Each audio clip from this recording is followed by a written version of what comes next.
رحبوش بيك، يعني هم حقيقة ما قدركش بجنيه، هتلاقي اتعمل معاك احلى واجب. السلام عليكم فرعون، عاملين ايه؟ طبعا النهارده فيديو جديد. طبعا يا شباب طبعا بقى قلت لكم بقالي فتره كده ملاحظين ان انا قاطع، بس غيرت المحتوى، بعمل حاجه جميله في المحتوى، بس انا مش طالع الكلام ده. طبعا الكلام ده كله هتلاقيه موجود هنا. طبعا لو انت حابب يعني تشوف ايه اللي بيحصل او ايه التجديدات او ايه اللي بعمله، فاهم، هتلاقي لينك في اول كومنت. حتى لو على الكلام هتلاقي كل حاجه باخد رايك فيها هناك وبنرغي هناك. المهم طبعا الساعه دلوقتي 2:30 3 الفجر، انا لسه شايف فيديو بصراحه قدرتش امسك نفسي او اتخطاه. درجه الفيديو يعني ضحك، قلت يعني لو هضحك انا واخواتي. هتلاقوني سايب لكم كام لقطه كده من الفيديو على الشاشه. طبعا يا اخواتي حد طبعا من اخواتنا ربنا يعني ينور تربتهم بحريقه باذن الله، طبعا حب يتفسح، طبعا راح الجامعه الامريكيه. نفسي اعرف مين الجبروت اللي وداه. طبعا هم كده كده احنا عارفين ان هم شعب بجح، يعني شعب كلح كده كده، الكلاحه فيهم يعني صفه. المهم وبحتب على اخواتي في الجامعه الامريكيه برضو. انتوا يعني اختاروا جبنا ليستون وجبنا روم الصبح، الناس دي ناس زي ما هي. المفروض انت حابب تتفسح ما تروحش الجامعه الامريكيه، تيجي لواحد زي اخوك، تيجي مثلا تروح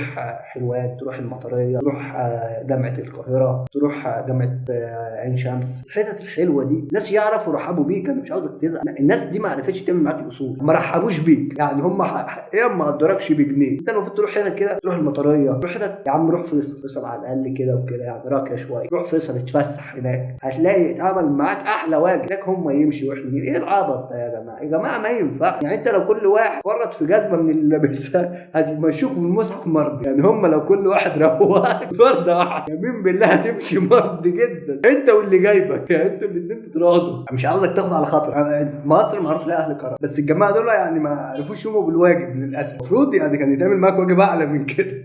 تمام. طب بصراحه يا اخواتي بيت بقى الهزار اللي حاولت اتخطى الفيديو بس ما قدرتش بصراحه، حاولت اتخطاه بس كان لازم نطلع اشاركم معاكم. طبعا العلم يعني والله غيرت في المحتوى، عملت حاجات يعني جميله وحاجات باذن الله غير الفن بتاعنا، بس دي حاجه ما تفوتش. ابقى اسيب لكم انا بقيه الفيديو في الاخر تتفرجوا عليه، والله حاجات بص بسبوسه.